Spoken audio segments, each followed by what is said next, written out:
England was very undercurrent racist when I was growing up. So I was living in a time whereby they would project, and when I say they, I'd say the government, the media, would project an outlook on the rest of the world from a black perspective that was always that we were the underdog. We were the ones that did the menial work. We were, but it wasn't like America in the sense that it wasn't overt. They didn't just come out with it and have it in that way. In Britain, they tried to keep it under the carpet.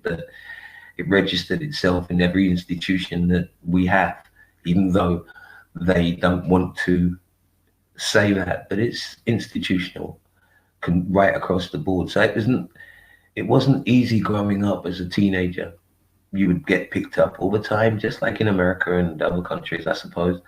You'd get picked up all the time. You'd get stopped if you had a nice car. You'd uh, be frisked. They had a thing they called stop and search, so they could just stop you anywhere and search you. And another one they call sus, where they could look at you and just out of suspicion, they could assault you in terms of how they spoke to you, in terms of how they dealt with you. So it was, we knew that was what the country was. So it didn't make it, it was not as difficult to deal with. My older brothers and sisters were into a lot of the Black Power movement stuff.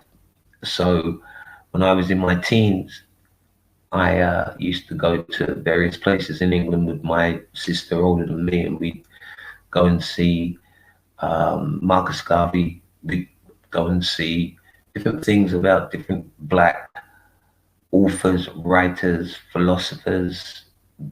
We had to keep it going, kind of like finding out who we were. My mother was a Garveyite back in the day, so that also helped in terms of knowing who I was and where I stood in the country that I was in.